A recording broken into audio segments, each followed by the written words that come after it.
Good evening, everyone. Welcome to Wicked Majesty's Night Stories. I am your host and narrator, Keya Reed. I hope all of you have had a wonderful day today. If you are new here, welcome to the Wicked Majesty channel. I post horror stories, gothic tales, and creepypastas that will get your blood rushing and nightmares beyond your imagination. If you are a returning subscriber, thank you very much for watching my videos and subscribing. You definitely help my channel flourish, and I greatly appreciate it. Are you ready to hear the continuation of last Friday night's story? We left off with a strange voice in the woods and a vanishing old man, while these fellow friends are searching for their friend Keith. Let's see what happens next. If you like this story, and you would like to hear more stories, then hit those like and subscribe buttons down below. Now go grab your snacks and drinks and let's get back to the story.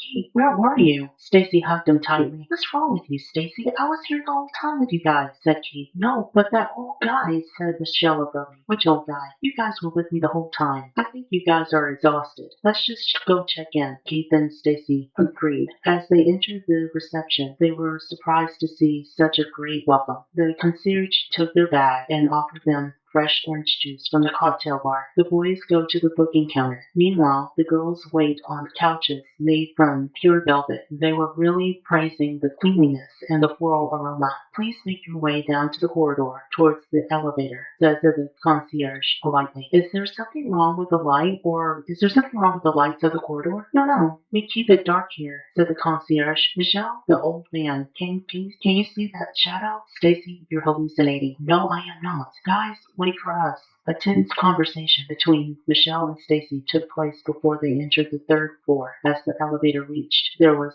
somewhat of a scare in the surroundings, silence on the floor, getting the group numb in the head. Stacy wasn't hallucinating. The older man was there, but nobody saw him except for Stacy. As they entered the room, 326, there was a strange smell of rotting fish. The door was closed and locked instantly. While they tried to escape because of the horrific smell, Michelle and Tom ran towards the bathroom as they felt nauseous. Michelle, are you bleeding from your mouth? Tom asked worriedly. What? Oh my God, what's happening? Michelle replied shockingly. As Michelle washed her face that was dripping thick red blood, she noticed Tom's skin falling apart. Michelle is screaming in the bathroom, and Tom fails to respond. No, Tom, please, what's happening to you? Michelle started banging the door of the bathroom. To her rescue came Sam, who burst into tears, seeing Tom in a helpless state. Tom's skin began to fall from his face, first and then from the rest of his body. Suddenly, an army of ants, followed by centipedes, took over his body. Michelle fainted on the spot. Sam dragged her out of back and put her on the bed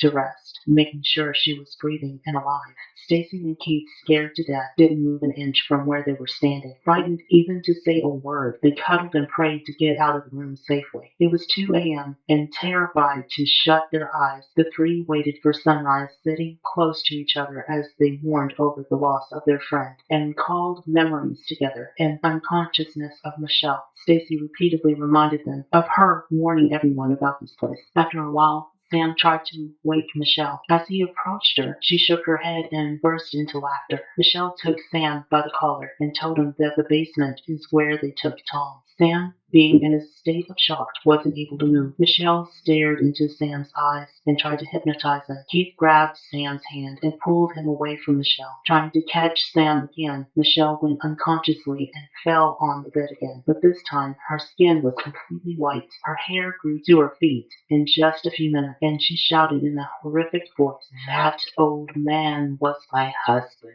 They buried him alive and burned me in this room." As his voice came from Michelle, Stacy tried to catch her friend, but it was too late. The woman had already possessed Michelle's body. "Please don't harm Michelle," Stacy requested. Michelle started to bite her hard. She bit her so hard that you could see the flesh appearing under those teeth marks. Keith began to chant for spiritual calling. As he did this, Michelle became restless and started to bang her head against the wall. Stacy is screaming to stop chanting, and Sam is running in the room like a maniac. They are all in different mindsets. Michelle grabbed Keith by the neck and dragged him across the room, her long nails engraved in his neck, making him bleed. She pulled him vigorously while Stacy runs Sam, trying to bring him to senses. Michelle was now thirsty for blood. As she licked the blood over his neck, she threw Keith over the bed and started to eat his ears. She is slowly eating his body bit by bit. Keith starts to scream in pain, but is unable to move. Michelle then digs in, opening his ribcage. A fountain of blood appears and splashes all over the room. On the other side, Stacy tries to wake up Sam quickly. Both cornered with the horrific scenarios, hold each other tightly. Michelle takes Keith's head and twisting it and breaking it. She kicked his head like a football out of the hotel window. Now turning to attack Sam, Stacy intervenes and asks Michelle what she wants. A shaky voice replies, "I want the blood of anyone who stays in this room." Stacy tries to talk peacefully with Michelle, but she is adamant about listening to anyone. Stacy tries again and says, "I will help you in what you want, but please get us out of here." The voice inside Michelle calmed slightly and instructed her to go to the basement and bury me beside my husband. But for that, Michelle needs to die. Thank you for watching my video and listening to my story. I hope you liked part 2 of the Colorado Hotel Room 326. If you want to hear the rest of the story, be sure to come back next Friday night at 10 p.m. In the meantime, let me know what you think. Comment your thoughts down below. Enjoy the rest of your evening and sleep tight. Don't let the shadows bite.